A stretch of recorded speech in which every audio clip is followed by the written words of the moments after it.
Located on 225 acres in Garden City, Long Island, Nassau Community College, a member of the State University of New York system, has close to 20,000 students attend the school each year. The college mascot is Leo the Lion, and these are his stories of the school's absolute best and brightest who have graduated over the past 50 plus years. So let's catch up together as the Alumni Association of Nassau Community College proudly presents Lion Tales on the voice of Nassau Community College, 90.3 WHPC. Welcome to Lion Tales. My name is Dr. Lynnda Nadien, and I am a director on the board of the Alumni Association at Nassau Community College and a proud Nassau Community College graduate. Together, let's celebrate the successes of our alum and share stories that will inspire, uplift, and hopefully amuse you.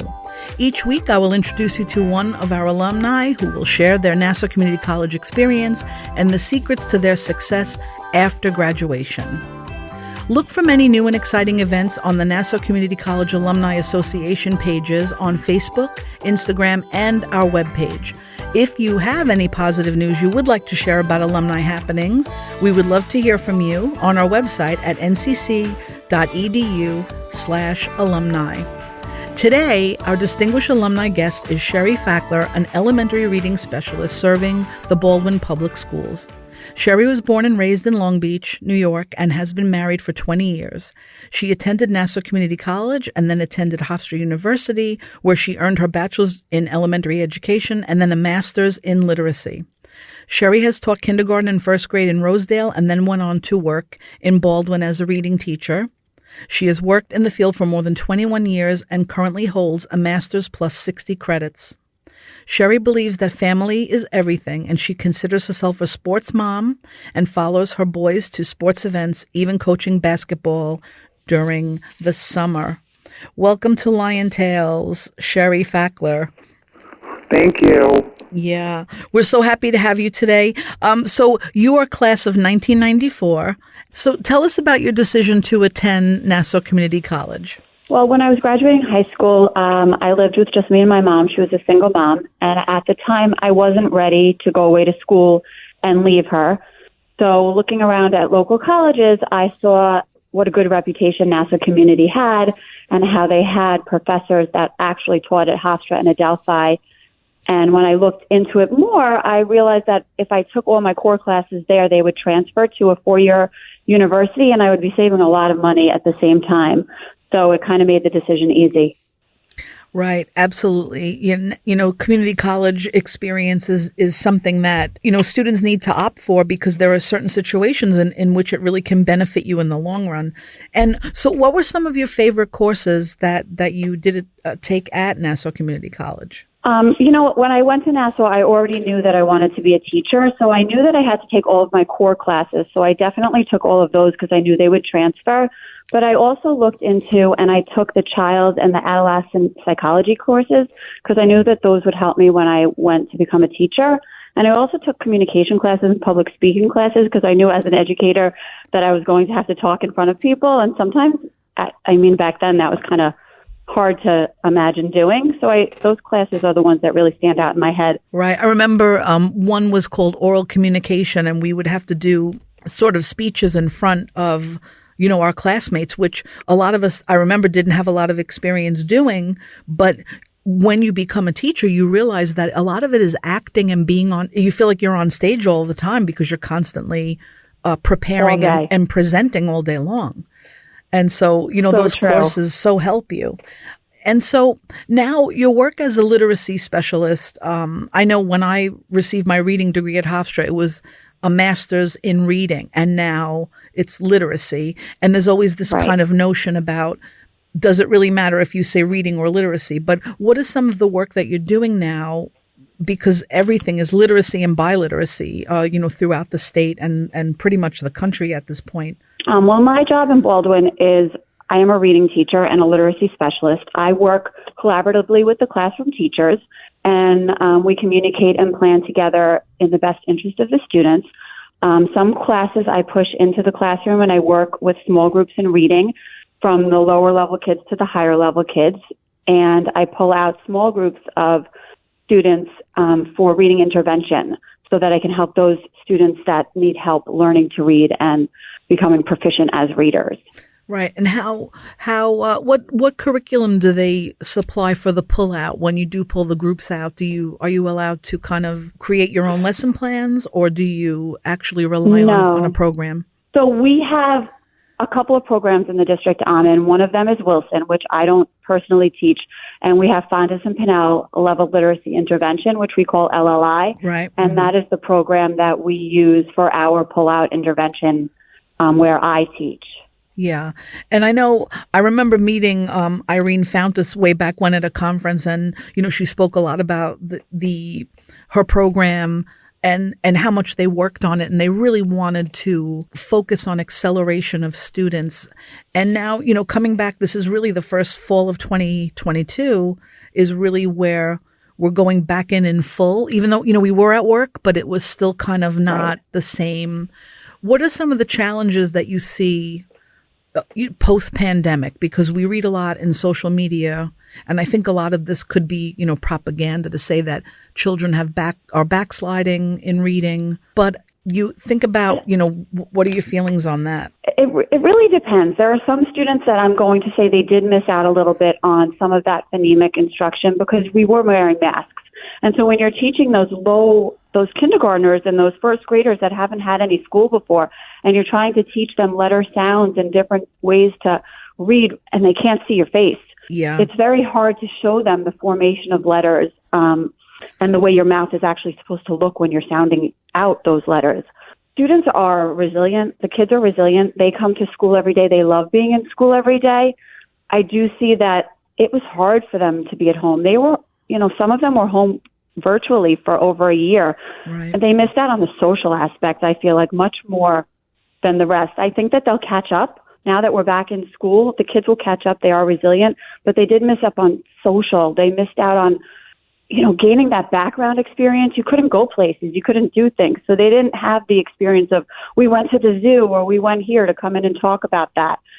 So I feel like that's the biggest thing that the kids are missing out on from the pandemic. It's very exciting to see, the groups of students. I mean, even in the building, you probably weren't able to, convene the groups the way that you would have wanted to because you have to separate everybody and everyone had on their masks. We had to be 6 feet apart. Now we're at our kidney table. We're all together. It's really nice. Yeah. And what are some of the precautions that you take as, working with a small group because you're taking them out of the classroom into a different environment, then they go back into the classroom as far as universal precautions so that there is no spread of any viruses coming back into the room? Well, we have hand sanitizer. They use hand sanitizer when they come in. Some student families still choose to wear a mask, and we support that. Right. Mm-hmm. We clean, everything every single day. So there's always the custodial staff and the teachers cleaning everything every day to keep it safe for the student. And we talk to them about health and safety. We have a classroom charter of the way we want to be in the classroom, how we want to be safe and how we want to be happy and how we want to be calm and all the ways that we want to, just promote that social, emotional, wellness in children. Absolutely. It's been really, something for the history books to realize actually what the field of education has gone through and what all the teachers were going through at the time and, suddenly being remote versus being in person. What are some essential skills or really life skills that you would need? Right now you're an effective literacy specialist, but if you think about what's gone on the past couple of years, like what do you think you would tell that aspiring reading teacher and or, elementary educator? Patience and willingness to adapt and change. I was a literacy teacher for almost 20 years. When we went into the pandemic, the year of the pandemic, I became a second grade remote teacher teaching a co-teach class remotely. So I had to go from teaching reading all day to teaching everything to a class of 15 students with, students with IEPs in the class also. And you have to just adapt and be open to it and be there for the kids and have patience. You really do have to have patience. Right. And then, really absolutely kind of changing your practice immediately because maybe you didn't have a lot of experience with students with IEPs or, creating the Zoom links and using Google Meet and all of those things that we had to do. How do you think that made you better? You have to be a lifelong learner and be willing to try new things. Before this happened, I was good with technology. Now I'm great with technology. Yeah. I went and I researched it. I figured it out. I'm teaching everybody else now about Google Meets and setting up emoji classrooms and making it just so much fun and interactive for the students, because you have to adapt. The world is changing always. I mean, yes, we had a pandemic, but technology and everything is not what it was when I went to Nassau all those years ago. Now the technology and the way that they're teaching, I'm sure, is much more advanced, and you just have to kind of go with it. And do the students in your school have iPads or Chromebooks? What is their technological device that they use? So they have Chromebooks. The younger grades have Chromebook carts in their classroom that stay in the classroom, but the older grades, they are given a device and they bring it back and forth with them every day. Yeah. And I noticed that even with the Chromebooks, they know how to make folders and put their homework in it and email it to the teacher. So there's a lot less paper. How do you feel about going from, paper, pencil to the tech part?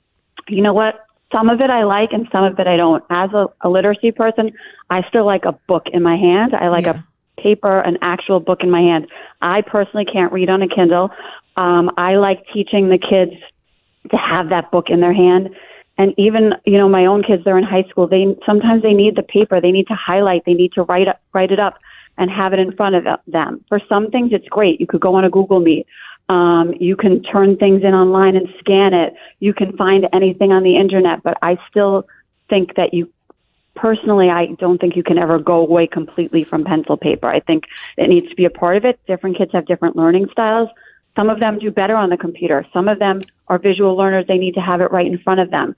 So I feel like we kind of have to adapt to what each individual child needs now that we have the means to do it. Yeah, absolutely. And it's interesting because, some of the students don't even really know how to dial the regular phone. You were listening to Lion Tales on the voice of Nassau Community College, 90.3 WHPC.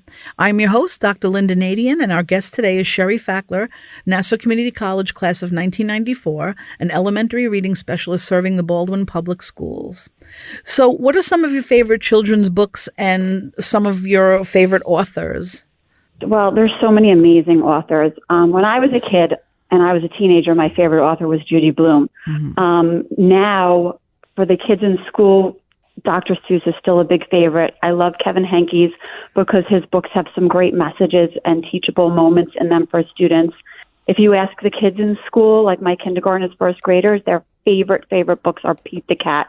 That's the only books they want to hear and they want to read, and they love them.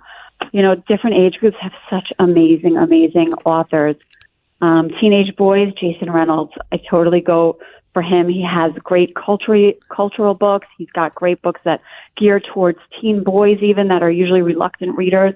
Yeah. There's just so many great books and authors out there. Yeah. And as far as like culturally responsive titles, we were lucky enough in my building to have Kwame Alexander visit, and he wrote The Undefeated. Oh my gosh. And it was just a great experience because he spoke about really just being aware of yourself in terms of what is culturally responsive and writing for young boys especially, and then writing for the masses. What are some titles that you've had success with? So I'm in the elementary school, but one of the books that I really like is the Your Name is a Song by Jamila Tompkins Bigelow, because it's really talking about how the children have unique names. And sometimes you go into school and you're feeling a little, shy or nervous or upset about your name because you're afraid people will make fun of it. And this is just going on about how everybody's name is a song, and it makes you feel so comfortable. And coming into school at the beginning of the year, everybody comes from so many different backgrounds, and everybody's names, you have things from Jack to, Persephone. Right. So, yeah. Exactly. Yeah, and I think that that's a very important thing too, that students' identity and a lot of the literature now is starting to explain that in a much more sort of empathetic and realistic way, as opposed to having those books unavailable to children. Like now there's just so much available. So how do you think the field has changed, or maybe not since the pandemic. Now, President Biden was saying, well, the pandemic is over. And, I always keep my calendars, and I wrote that I think this was month 35. And I was reading a study. It said in the UK that 9 out of 10 actually, died from COVID, and they were triple boosted and vaxxed and all of that. But in the field of education, even in the medical field, I mean, where do we stand at this point? What's your, opinion on how we've changed? Maybe we didn't, and what you're seeing being in the classroom now for this semester and this school year. I see there's a lot more behaviors happening in the schools right now after the pandemic because children haven't been exposed or been in the school to be around other kids. There's a lot more technology. There's a lot of teachers, unfortunately, that have a lot of teacher burnout, just like in the field of, Right. Being a doctor and a nurse, because it has not been easy. It was very hard to be a teacher during the pandemic, and you wanted to do so much, but there was so much you couldn't do because you couldn't be right next to a child. You couldn't necessarily even have them in the same room as you. They might have been home. So there was just, a lot of things getting in your way. Right. And I think, unfortunately, it's discouraging some people from going to teaching. There's a teacher shortage now. Right. We can't find substitute teachers. We can't find teaching assistants. It's really, sad.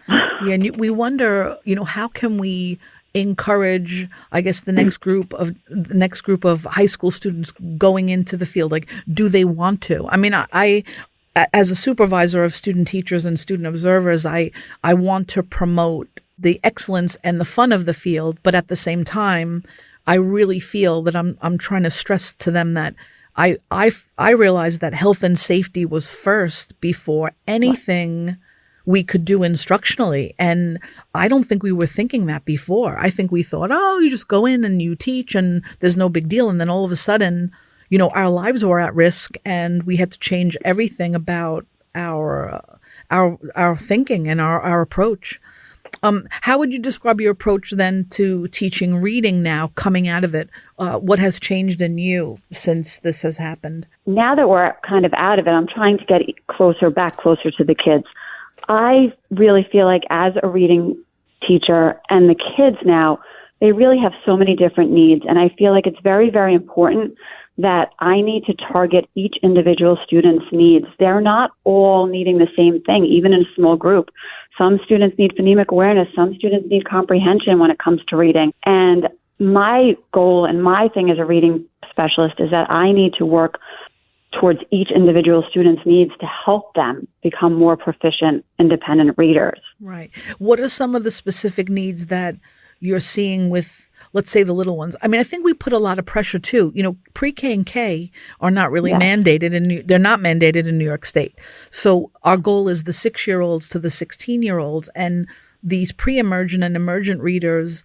What do you think are some strategies that you're using that are effective and help them kind of, break that, crack that code? So we're teaching in the kindergarten, first grades, we're teaching them just that letter sound recognition first in order to get that basis, because a lot of students have not had preschool because of the pandemic, so they don't have that background or that letter sound knowledge that they need. So we're working on it, and I'm trying to make them connect to it. If they can connect their reading to something going on at home, they kind of grasp it a little bit better. When we're reading books, it's about making connections. It's about following the patterns. It's about, applying what you actually do know and working towards their strengths. They're really excited. They're in school. This is the best thing that happens to them. They're so happy to be back in school and in the classroom with all of these friends, and just going with that and building them up. They're going to soak it all in like a sponge, I feel like, because they're so, so happy to be in school.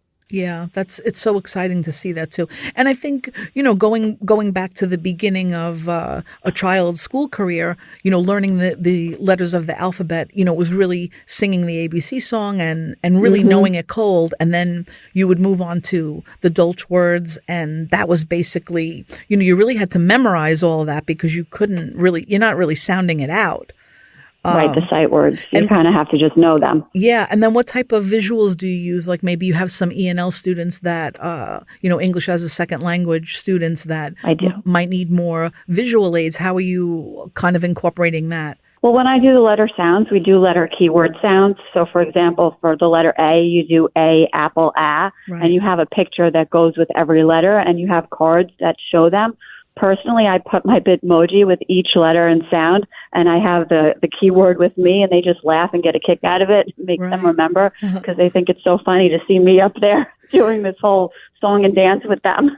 Right, because a lot of times, through music, that's how a lot of students remember, because the clapping, the syllables, or something that relates to them. It's so interesting because, we were talking about with one of my other colleagues about Grace Fernald and her approach, and that was in the 1940s, but it was visual, auditory, kinesthetic, and tactile, and even the Montessori method was basically kind of one-on-one. She really did a lot of small groups and one-to-one contact with her students. And it's so interesting how using visual, auditory, kinesthetic, and tactile strategies enhance the learning of, those young students. And a lot of them— They love it. The singing, and every time I sing something to them and we sing along or dance along to it, they just soak it in, and they get it so much quicker. They just love it.